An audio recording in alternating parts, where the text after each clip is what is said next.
If you choose to ignore these 5 interactive brokers tips, you're probably going to regret it later. Whether you just struggle and stay stuck, not knowing how to move your account forward, ending up super frustrated with the interactive brokers trading platform, all because you don't know these essential 5 tips that every trader should be using. So this video is designed to break down the 5 biggest hacks that you need to know as an interactive brokers user. Number 1, not having the proper trading permissions set up for your trading account. The first thing you're going to want to do is go into your browser and just go to interactivebrokers.com. We're going to pop that open. You're going to log in here in the top right, portal login. And assuming you know your login credentials information, I'm going to go in and log into my account.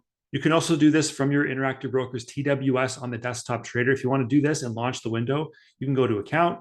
And if you click on account management home, it's going to pop up that same window and let you log into your portal online. It'll get you there in a couple clicks if you're in your TWS. So we're in our portal, and now what we want to do is very simply go up to our name here in the top right and the little avatar. You want to click on settings and also put it on dark mode if you haven't already. The light mode is just killer on the eyes. Go dark mode and let's go to settings.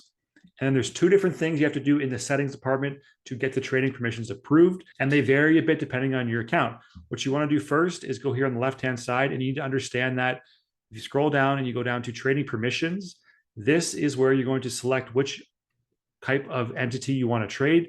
Right now, I've got stocks and I've got options collected. So if I click into my options, you can add or edit these right here.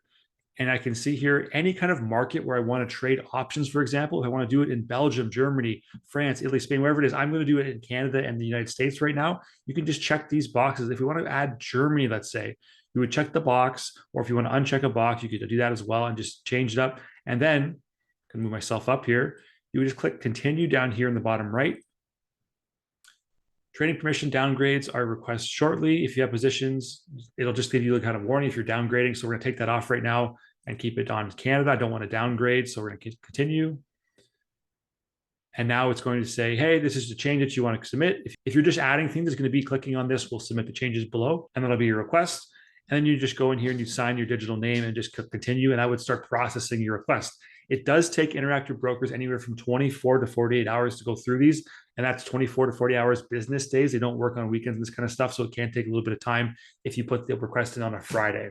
So just keep that in mind. That's how you could add different kind of permissions. Again, if you wanted to trade something different other than options, we're going to back out of this. I'm going to discard changes because I don't want to change anything right now. I don't actually want to add German options in here.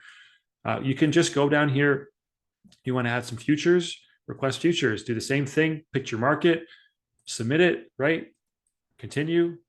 And you just put that in there and you can say that, oh, well, here's something you have to think about as well. The financial information and experience that you have in your objectives is not going to meet the eligibility of the requirements. So if you get this, this is the second part of this whole strategy, because you can do this, you can select what you want to trade in these browsers here. Then you have to go back and make sure that your eligibility makes the requirements that Interactive Brokers sets out in order to trade these things. And the problem here is that they don't tell you what the eligibility requirements are. So it could take a little bit of finagling to do this, but hey, let's just say that we're going to cancel this request for now and go back out.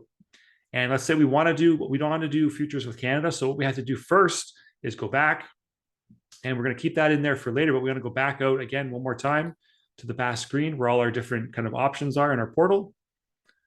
And we know that we can get back to that again by going to welcome, settings. And we can scroll down and do trading permissions anytime we want to add anything, futures, options, ETFs, whatever, like Forex, whatever you want to do, you put in there trading permissions. But before we do that, again, we want to make sure we have the right permissions on and the right experience, so we'll get approved when we go make these submissions. So what we want to do now is go up, and financial profile. This is the financial profile that you're going to want to change. And if you scroll down here, there's different things you have to edit and make sure that you have to kind of play with it to make sure it hits Interactive Brokers permissions. They're not going to tell you what you have to have in here, but this is what's worked for me to get options. So I'm not saying you can do the same thing, but if it works for you, great. If not, try something else. Keep just kind of tweaking it, bumping it up until it gets approved. And this is where you have to kind of go and say, hey, I've got options experience, I've got margin experience, I've got bonds experience, and I've got some stock experience, right? So Here's the levels of trades you want to make and the options knowledge, and then just basically the experience. So if you want to add something like Forex to your portfolio, you can see why I didn't get approved right away. I wouldn't have been approved right away because I don't have the options or the Forex experience in here. To change that, we go to edit. And now Forex, you can see 0 years of experience, 0 trades per year, no knowledge. If this is blank like this, yeah, they're not going to give me the option to trade Forex because I don't have the experience listed in here. So you have to go in here and actually manually change these to whatever level you feel like you're at and just how many trades you want to do and just different things like this. Let's say it's that. And again, you can just click continue and this will update. And then hopefully you can go back and change and add those Forex trading permissions in. And given that this has been updated now, it looks good and there's solid experience in here, Interactive Brokers are going to say, okay, wait, this person does have experience. They do meet the requirements. We're going to give them permissions to do this in their account. As long as you have the right account to do this as well, different types of accounts, margin, cash, there's different trading permissions in those different accounts as well. So make sure you understand how this works and how it's going to affect you. Once you have this locked down, again, you might have to trade it. You might have to kind of bump it up to 51 to 100. Just see what works. Eventually, you'll get the notification that says, hey, you're approved. It should be in your account notification section, but just keep playing with these numbers until you get it right. And then once you do get it right, you can go back. And once you're approved, you can go ahead and start again. We're going to go back. We're going to go to settings one more time. And let's say the Forex was approved. We would go in then, we would go down, we would go down to trading permissions. And again, you'd go into Forex and I'd say our futures, let's say. I did Forex, so I'll do Forex here. And if I want to do currency convert leverage Forex, I'll just click those buttons and then just continue. And you would submit that. And then they would go ahead and hopefully get it approved for you in a couple of days, again, 24 to 48 hours. If you want to take things off, again, it's the same thing. You come in here, add edit. You can click things off, you can submit it, and then you're good to go. And you can take those off, add them on. You can do this kind of at your own leisure, whatever you want to do, whatever you want to trade. If you want to trade your strategy and then it doesn't work, you can switch it up, which is the nice thing about Interactive Brokers. You can do all these things and keep editing these things, but it is in your web portal login to do this. Go to your account, go to the settings, and then go ahead and make the changes you need to get the account set up. Don't worry about if it takes a couple of times, a couple trips around to kind of the settings, because it took me a while to get approved as well when I first started trading options. It's a process you have to understand and learn. And Interactive Brokers does this so they don't want everybody trading, because it can be risky to trade you different products like options, like futures, if you don't understand what they entail. So it is important that you understand, do your research on what they are and how they work before you go ahead and request the permission, because you don't want to go ahead and try a new strategy. Then obviously it blows up in your face. So do your due diligence, understand what's going on. Don't lie on the portfolio, get the experience, understand how it works, and then go ahead and make your request and then change it up in here to get approved for your trading. Number 2, setting up the right market data subscriptions so you can trade the products and stocks that you want without paying too much to do so. So first thing you got to do is go up to your account here in the top left. You want to click there. You want to go down to subscribe to market data /research. That's going to open up a new window, and you can see here that I actually have some market data subscriptions already in this account, and you have some of the costs there as well. It should be noted that if you don't have a paid version or you haven't funded your account yet, you will not be able to subscribe to market data subscriptions. You're going to have to fund your account first so that Interactive Brokers actually has something to draw funds from. Otherwise, you won't be able to access these and you won't have actual updated subscriptions. You'll still be getting that delayed data in your account. Now, to actually update these and make changes to what you want to select, you have to go into your current subscriptions. And there's none there, it'll just say subscriptions. You want to hit the gear icon right here to configure, click there. And then once that screen is loaded, you're going to scroll back down into a list of services. And depending on where you're from, you're going to want to look at your different areas here. North America is Canada, US, Mexico, obviously. South America, Europe, Middle East, Africa, Asia Pacific, global, quote booster. And because we are in here in North America, and a lot of you watching are from USA and from Canada, you're going to stick to North America side here, and you will go through these and open them up and just see. You can pick different kind of things that you want to add to your market data subscription. It'll give you a little bit of a cost there. If there's a cost, some of the fees are actually waived, and those values and those kind of amounts, they actually come out of your account each month. So when you're adding all your subscriptions, you have to keep in mind that how much you're going to actually be paying. Hopefully, long-term, you'll be making more than these subscriptions will cost. But you have to just keep that in mind. You don't need extra crap when you're in here. You only have to want to have the basics that allow you to trade what you want to trade and not go overboard with the subscriptions. You don't need them all. You just need a few. You can probably keep this anywhere from 10, $20 a month to get things sorted out. A couple of them here that you're going to want to use if you want to have the NASDAQ. You want the NASDAQ here, the New York Stock Exchange. There's some big ones here, the Options Exchange, different ones. You can go through and kind of read through and see what you want to pick. And once you actually want to pick them, you have to click them and check them on or off. If you click them on, it'll be added to your account, and it'll just kind of have the fee added on as well, depending on, again, where you're trading, Canadian or US dollars. And the fee might be waived for some of these things because they are included in your package. Once you have your ones selected, you can go to continue. If you want to actually see the actual overall pricing, you can click that down there and click new tab. That'll pop open a new tab for you. And then if you click market data here in the top left, it'll actually give you down a kind of subscription kind of status. It'll give you the kind of the regions, and it'll give you kind of the fees here. If you go to North America, it'll give you a snapshot of all the fees you can look through. You can actually see them a little bit quicker and easier than actually on the Interactive Brokers account page. This is what I use to kind of go through and filter what I want to have on my account and just pick different things then and focus on in the account for Interactive Brokers. Also worth mentioning, you want to have a professional versus non-professional. The main difference there is that professional is going to charge you almost, in any case, 5-10 times more than non-professional, even 20 times more, just because it's a non-professional status as a kind of recreational trader. If this is not your full-time job, if you're not running a company, you are not a professional, you are a non-professional. Make sure you have a non-professional status in your account management set up, and that will be shown to you on the actual market data subscription page. You can see it right here, non-professional. If you do have that shown up as professional, you can always send Interactive Brokers an email stating your case, why you think you should be classified as non-professional, and they will review it, and hopefully they will make the change to you so you become non-professional. That way you're not working on paying extra fees that you don't need to pay. So again, once you have your selected kind of choices here from the different options for market data, you'll click continue, and then you will review kind of what you've decided to add. I haven't added anything new here, so I don't have anything else to review. Just gives you kind of summary, then you click continue one more time, and then those market data subscriptions will be added to your account. Now, if you want to close and turn some of them off as well, you can go back. And if I wanted to go pick one and change it up and just take it off, I could go through, I could just click the check mark to make it check off, go to continue, and then it's going to just kind of remove my subscriptions. Tell me what I'm going to do. Tell me the thing that I'm removing. If you're adding, it'll show up here as an addition, and you click continue to make it final, and then you go through the process. It'll be added to your account, and you will have market data subscriptions pretty much instantaneously. If you have to kind of log in and log out of your account for it to update, do that. The longest I've seen this take in my experience has been no more than 1 day. So that's how you kind of get the market data subscriptions you need to be able to go into your trading account again and have everything update here on the regular so that you have all the information that is up to the minute, even seconds, kind of really quick, full-time data that you're going to go and you're going to make your trades with. Number 3, understanding how stop losses work or buying and selling shares of stock. So here we are in the trader workstation kind of main area, and we want to make sure that this BABA trade here stays profitable. So we have $167 of profit showing right now with a position of 100 shares. We know that we paid $85.89 for the shares, so we don't want to sell for less than that. We're okay with losing some of the profits. Let's go ahead and set a stop loss at $86 and lock in a little bit of profit. So we can open up the chart here and do it this way. We can go in and just go down to $86 with our line. You see it on the right-hand side. We can actually go in and we can sell right there. And if the market was active, you could actually go in and place an order and sell at $86. Because the market's not active right now, we're going to go the other way. We're going to go through into the order entry here, click sell right now, click BABA, click the quantity, make sure it's a position of 100. The limit is going to be a stop right now, a stop order right now. And you want to make sure that that price is set at $86. You can go screw and scroll to it. And we're going to set it at $86, which means when $86 is hit, it is going to turn into a market order and fill that order as close to $86 as it possibly can.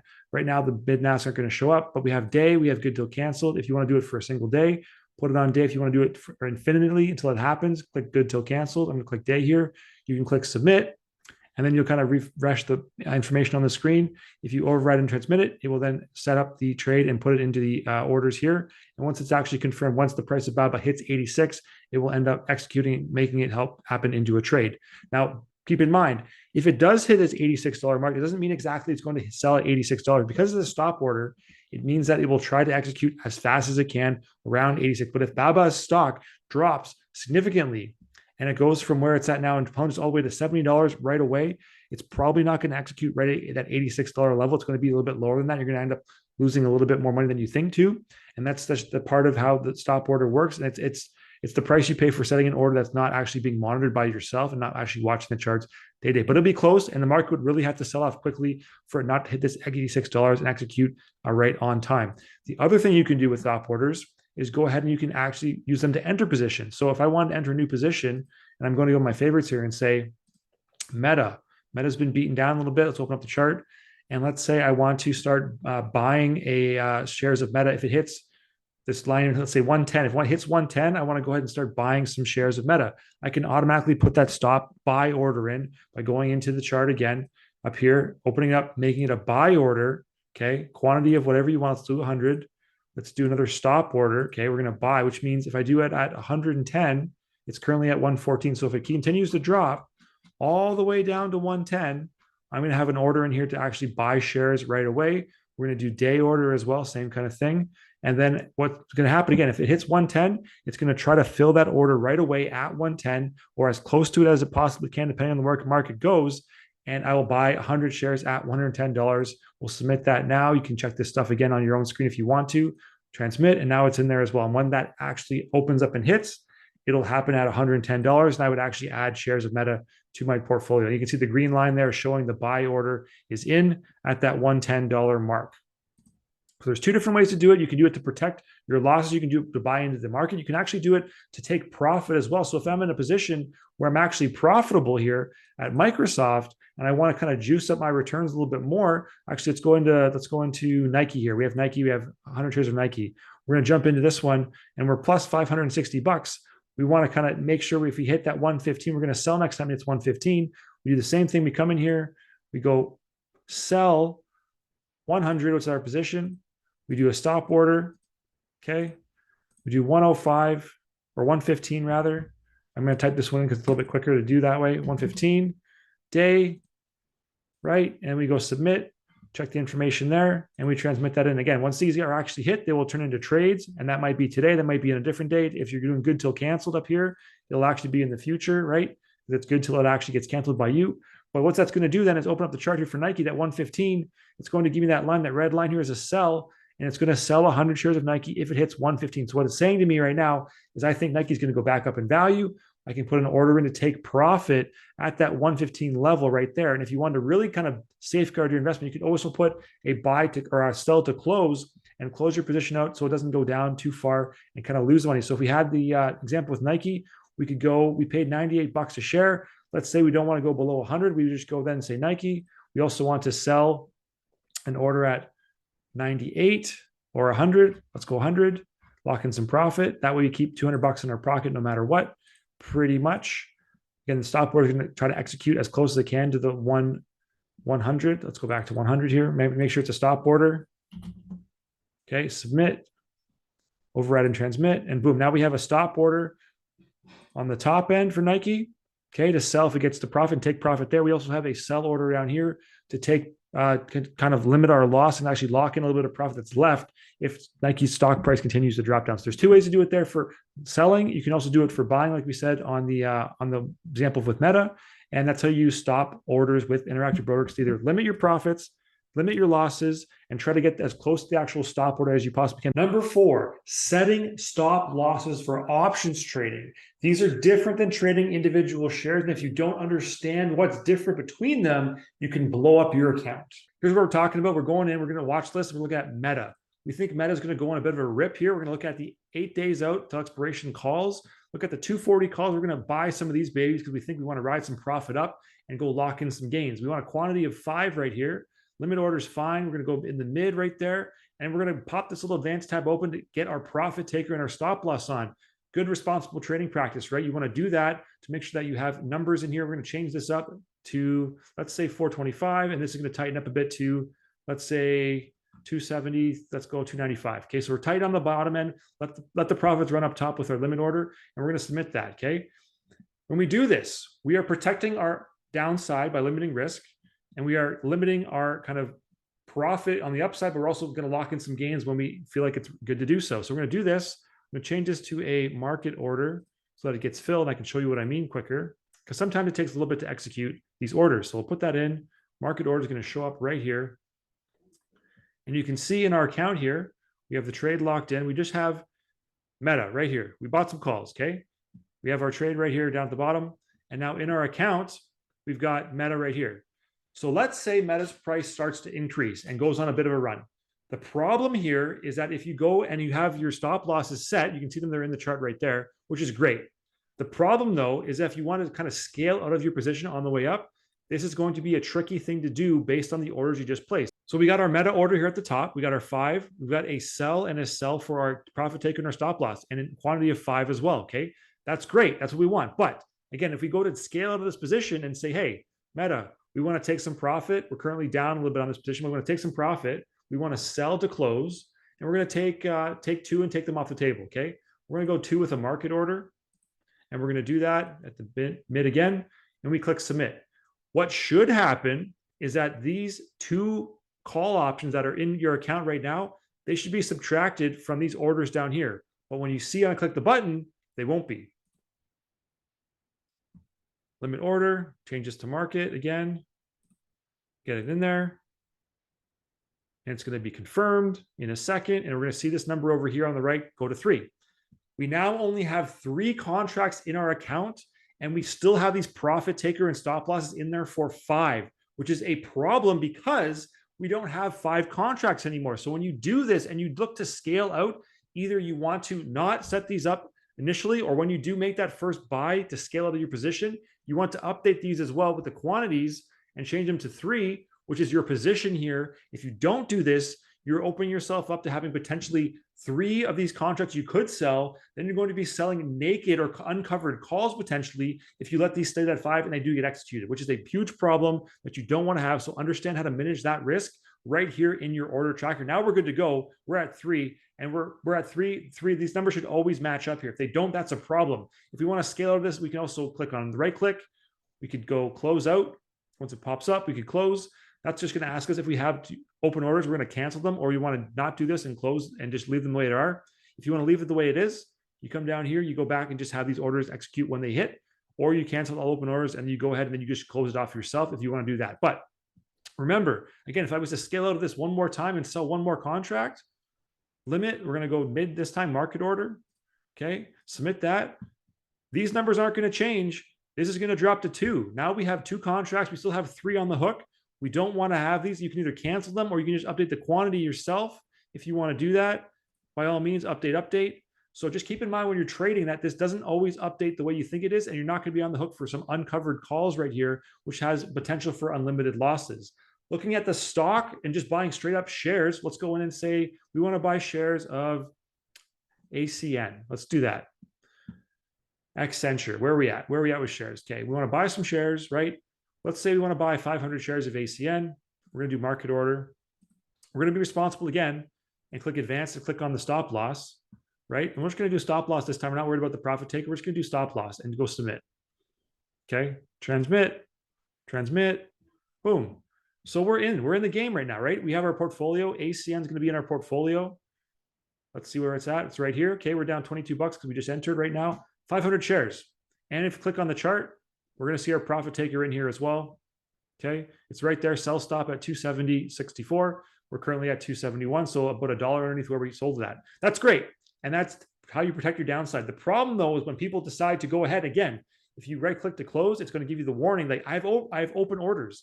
You need to make sure you understand what this means, because if you go and say, okay, I'm going to go back and just do it manually and sell 100 shares, do a market order, okay, and we're going to sell at the mid right now.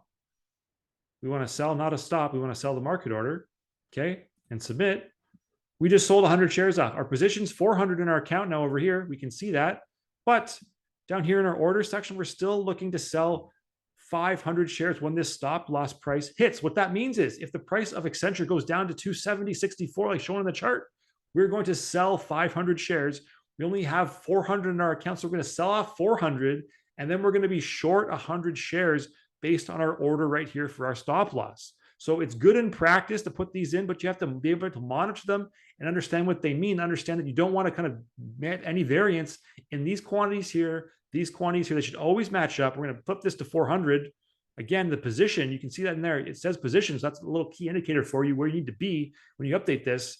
We update this. Boom, boom, our stop loss is now protected. We are good. We're not going to short anything when we don't want to or inadvertently do so. You need to know these numbers for both stocks and options when you're buying and selling and buying, whatever it is. When you're using the auto profit and the stop loss taker, understand what these things mean and what kind of risk you're exposing yourself to when you turn these things on if you don't understand how to monitor them if they're good till canceled, if they're in the day. You have to know what they're doing, know what you're setting yourself up for, and understand the implications if you do end up kind of closing positions and scaling in and out. Number 5, where to go to get your tax forms each year. You're trading responsibly and want to make this a long-term income stream. So take care of the paperwork and understand where to go to get the tax forms you need each and every year. We're going to log in, number 1, to the portal. Click in the top right.